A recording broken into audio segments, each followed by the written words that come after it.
Of course we're biased, but cycling is definitely one of the most exciting sports to watch. The sprint finishes, mountain duels, and fast, crazy racing. It's a little bit of a wild sport at times, which is part of its charm. It's not like anything else that's out there. But there are a few essential things to know if you want to really understand racing. Today, we're going to go over some of the ins and outs so that you can truly appreciate the beauty of bike racing in all of its glory.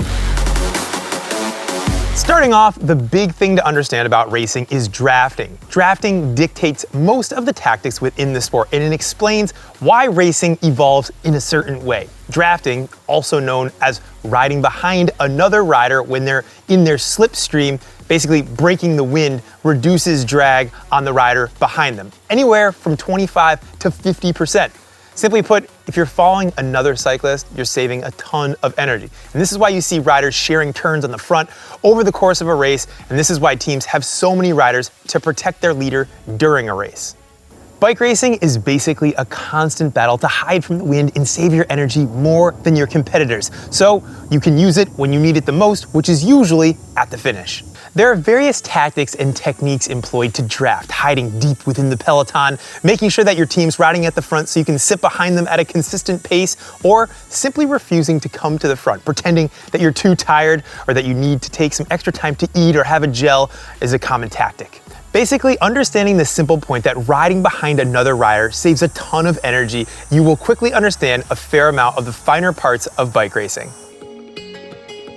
Sprinting looks wild as hell on TV, and in real life, it's even scarier. Riders everywhere, on the rivet, really high speeds, giving a lot of prestige at the finish line, glory, and there's just a lot of grrr when you're out there.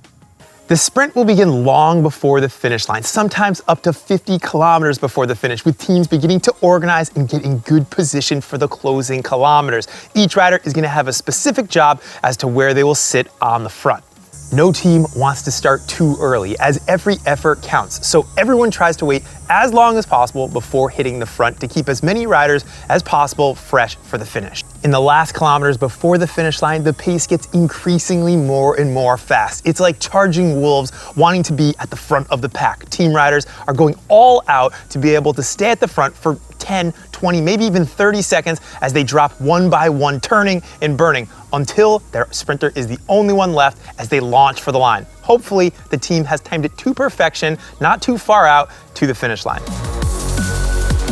Okay, so this is where things get a lot more complicated. Drafting benefits the rider behind. We went over that. But in a crosswind, this is where air from the side is coming across and riders are gonna have to start to shuffle out. They call this an echelon. And basically it means that if you're gonna get any shelter, then you're gonna have to be slightly behind the rider in front of you, but off to the side because the wind's coming from the side. So the road is only so wide. And that means that if the road's completely wide open, 10, maybe 15 riders are gonna get shelter, but then the rest of the crew is gonna have to push a massive amount of power or else they're gonna be dropped. Or they can start to move out and start a new pace line behind that pace line. So basically, they have to work together in order to keep pace. And if they don't, tough luck. And that's when things get hard real quick, which is where the term suffering in the gutter comes from. So the next time you see a race split to complete bits, you'll know why. The finish line is obviously where the winners win, but earlier in the race, there are key points in which the riders need to be at the front for. Tight bends, narrow climbs, super dangerous roads with potholes and all kinds of road debris all over the place. There could even be a cobbled stretch. These are all reasons that racers need to be at the front to avoid a crash and stay out of trouble. Think of the bunch like one big long string. Getting caught out at the back of these during those key moments, you'll not only be far behind the bunch, but you're gonna get this whiplash or yo-yo effect, basically where the peloton stretches out, and that's gonna mean that you're gonna have to put out a ton of energy just to get back and keep pace with those at the front.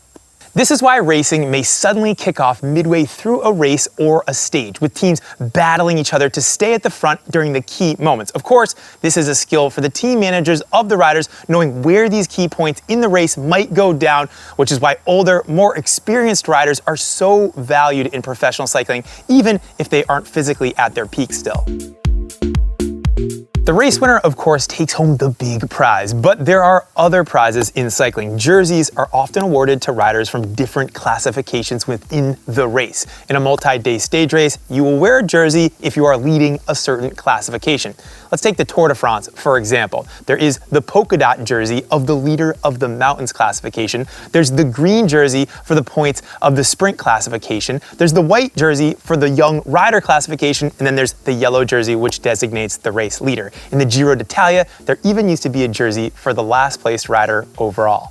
We can't forget about national champ jerseys. These are special jerseys that are awarded to riders who win their respective national championship title, which is always a one-day race containing riders only from that country. Now, whoever wins on the day gets to wear that custom national champ jersey that signifies their country for the entire year until the next time that race takes place.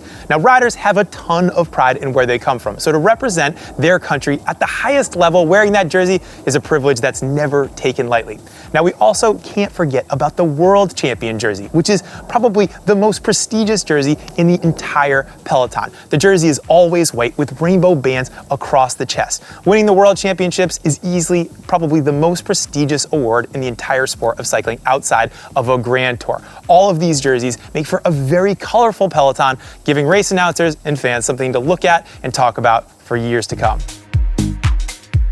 You may have heard the term domestique. Now, for example, Canadian rider Michael Woods just recently signed for the team Israel's Startup Nation, as Chris Froome, multiple Tour de France winner and stage racer, as his super domestique for next season. Now, this doesn't mean that Woodsy is going to be going around and doing Chris's laundry at the house. Team leaders need trusted help that they can rely on in races and in the mountains. And domestiques will keep them out of the wind and tactically assist them during racing, sometimes covering moves and countering moves, for example.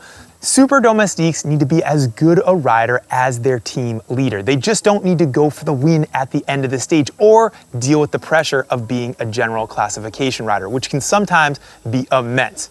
A domestique will spend energy where race leaders save it. They carry bottles, food, they even stop for the toilet with their leader. Most GCN presenters at some point or another were a good domestique, so we know a thing or two about getting bottles and the tough work. Anyways, there's no glory with this job, but if you do it well, you will have a long and valued career inside the peloton and in the sport. Socks. With all this serious racing talk, we thought we'd note one part of bike racing that is completely off the radar. There is a body called the UCI, which is the Union Cyclist International, and that's the sport's governing body. They basically write all the rules and oversee the racing that's carried out and make sure that it's done fairly. One of their rules that they have is that you can't wear socks that come up further than the midpoint of your calf when you're racing.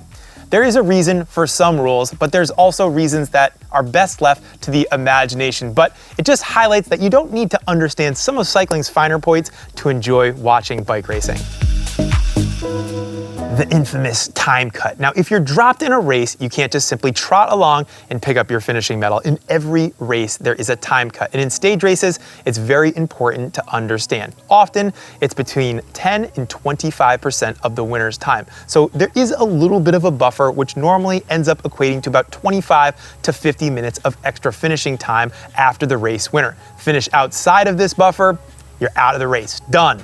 In Grand Tours, this is why the last group on the road in the big mountain stages gets so much attention. Sometimes the heavier riders and the sprinters have to battle just as hard as the race leaders to finish inside the time cut. Otherwise, they're out of the race and they won't be able to contest sprints later in the stage race.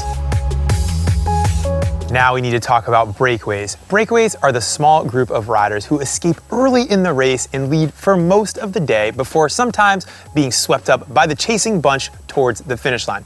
Breakaways happen for a bunch of different reasons, but most of the time, riders and teams seek publicity by getting off the front and getting TV time while the cameras are rolling and the rest of the peloton is in the back.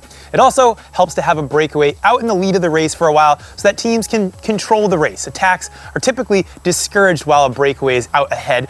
The teams will typically ride tempo at the front, but not reel the brake back in too early. No one also wants to attack and then be out in no man's land in the middle of the break and the peloton because truly it's just a waste of energy. And of course, breakaways sometimes don't get caught at the line and they take it all the way to the finish for a big victory from a person that typically wouldn't have expected to take a win on the day.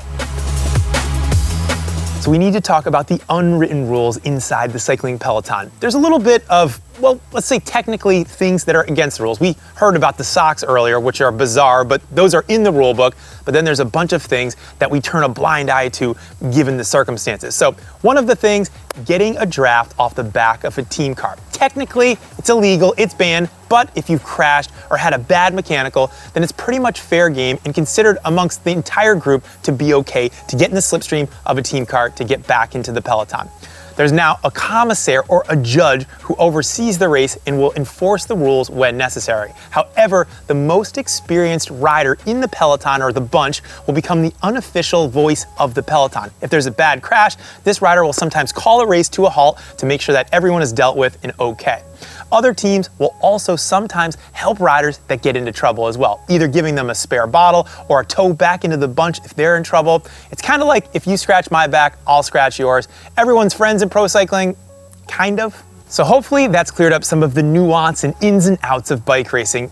Truthfully, it can be very confusing, and hopefully this hasn't confused things further. Cycling is a totally wild sport, but when you truly understand it, it is super beautiful and fun to watch. But we'd love to hear from you. Let us know down in the comments what you learned from this video, what you didn't know, something that you might like to know for a future video. I want to thank you all so much for watching, and we'll see you next time.